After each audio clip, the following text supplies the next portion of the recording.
అందరికీ నమస్కారం అండి. గుంటూరుకు సంబంధించిన ఒక ఎమ్మెల్యే నజీర్ అహ్మద్ గారు తెలుగుదేశం పార్టీ తరపున ఎమ్మెల్యేగా గెలిచారు. ఆయన మీద ఒక వీడియో వైఎస్ఆర్ కాంగ్రెస్ పార్టీ కార్యకర్తలకి, సోషల్ మీడియా పేటీఎం కూలీలందరికీ కోతికి కొబ్బరి చెప్పు దొరికినట్టు దొరికింది. దాని గురించి ఏదో రాసలీలని నజీర్ గారి గురించి చాలా విపరీతంగా దారుణంగా వాళ్ళంతా సోషల్ మీడియాలో ట్రోల్ చేస్తున్నారు. ఆ వీడియో ఏంటని నేను కూడా చూసా. దీనిలో నిజమెంత అబద్ధం ఎంత తెలుసుకుందామని ఆ వీడియో చూడడం జరిగింది. ఆయన బట్టలన్నీ వేసుకొనే ఉన్నాడు, చక్కగా వీడియో కాల్ మాట్లాడాడు. ఇదంతా బట్టికైతే క్లారిటీగా ఉంది. ఆ కింద మనిషి ఎవరు అనేది క్లారిటీ లేదు.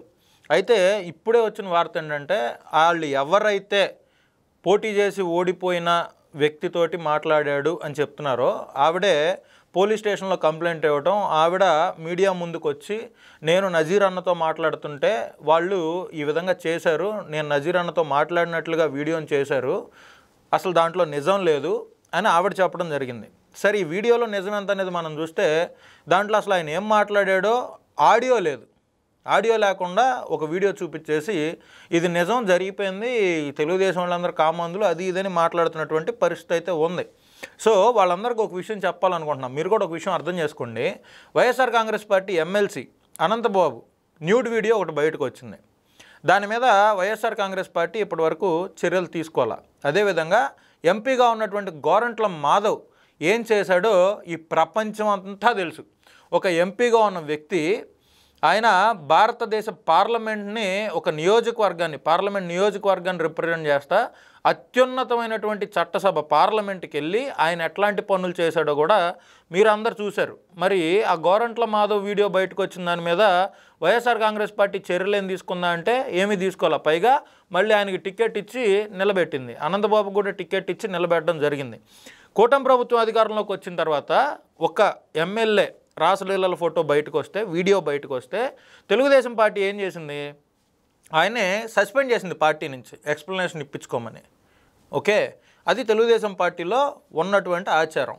అసలు ఈ నజీర్ గారి వీడియోలో ఆడియో లేదు, ఏమీ లేదు. అక్కడ ఏమన్నా అసభ్యంగా ఉందంటే అసభ్యంగా కూడా మరి ఏమీ కనపడలా. మరి వైసీపీ వాళ్ళు అన్ని కామం కళ్ళతో ఎందుకు చూస్తున్నారో నాకైతే అర్థం కానటువంటి పరిస్థితి.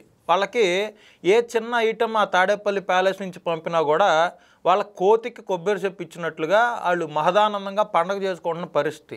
ఒక ఎమ్మెల్యేకి ప్రతిష్ట పెరుగుతుంది, ఆయన నియోజకవర్గంలో జనాలకు అందుబాటులో ఉంటున్నాడు.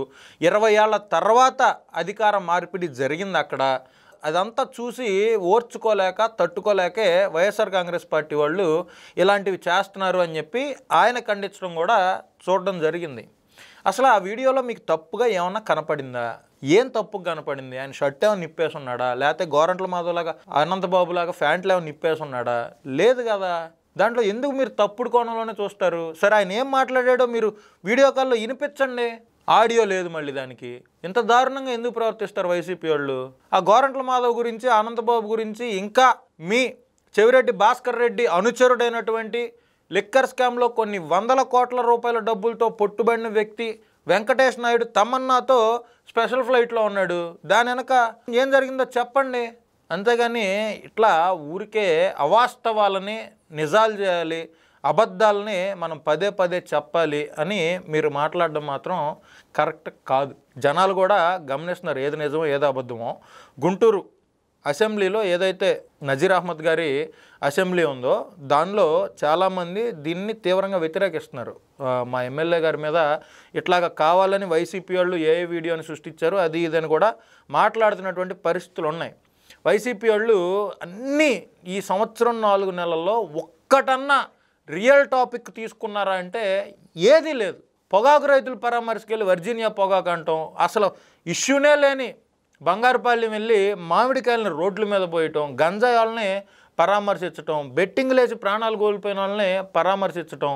నిన్నేమో నెల్లూరులో ఆయన విపరీతంగా తిడితే ఒక శాసనసభ్యురాలను పట్టుకొని నల్లపరెడ్డి ప్రసన్న కుమార్ రెడ్డి విపరీతంగా తిడితే ఆయన కొంపకెళ్ళి ఆయన్ని పరామర్శించడం, క్వాడ్ అక్రమ మైనింగ్ కేసుల లోపల ఉన్న ఆ సోకాల్డ్ మాజీ ఎమ్మెల్యేని పరామర్శించడం, జగన్మోహన్ రెడ్డిని మరి ఎవరి దారిలో నడిపిస్తున్నారో ఏంటో అర్థం కావట్లా. ఇవన్నీ ఏది వర్కౌట్ అవ్వాలా.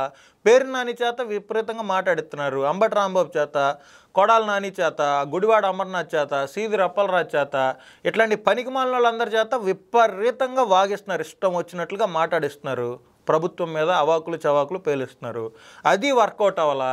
ఈ రెండు వర్కౌట్ అవ్వలేదు. ఇప్పుడేమో ఈవీఎం స్కామ్ జరిగిపోయింది, లేకపోతే మా అన్న 175 కొట్టేసేవాడని మాట్లాడుతున్నారు. ఎందుకు? మీరు నిజంగా రియల్ ఇష్యూస్ ఏమైనా ఉంటే చెప్పండి జనానికి. అసెంబ్లీకి వచ్చి అసెంబ్లీలో మాట్లాడండి, అంతేగాని ఊరికే బురజాలని ఎన్నాళ్ళు చేస్తారు ఈ రాజకీయం? తప్పు కదా. అది అబ్దుల్ నజీర్ గారి వీడియోలో మీరు శుభ్రంగా నిజంగా తప్పు ఉంటే ఆడియో ఉండేటట్టుగా వీడియో బయట పెట్టండి. ఆడియో లేని వీడియో ఒకటి వేసుకొచ్చి ఇక మీ ఇష్టం వచ్చినట్టుగా మీరు రాసుకుంటే తప్పు కదా. సోషల్ మీడియాలో మీ మీద ఆయన చర్యలు తీసుకుంటే ఏమైపోతారు మీరు అందరూ? మీ జగన్మోహన్ రెడ్డి ఏమో ఏదో యాప్ రిలీజ్ చేస్తాను, మన ప్రభుత్వం వచ్చిన తర్వాత వాళ్ళ మీద యాక్షన్ తీసుకుంటాను అంటున్నాడు. ఆయన ప్రభుత్వం వచ్చేది లేదు. మీరు ఆ యాప్లో రప్ప అని పెట్టుకోవటం తప్పితే ఆయన చర్యలు తీసుకోవాలంటే ఆయనకి జీవితకాలంలో సాధ్యం కాని పని అది. ఎందుకంటే జన్మలో జగన్మోహన్ రెడ్డి అనే వ్యక్తి మళ్ళీ తిరిగి ఆంధ్ర రాష్ట్రానికి ముఖ్యమంత్రి కాలేడు. ఇదైతే పక్కా. కొంచెం ఆలోచన చేయండి, బుర్రలో దగ్గర పెట్టుకొని పనిచేస్తే చాలా బాగుంటుందని నా ఒపీనియన్. నమస్తే.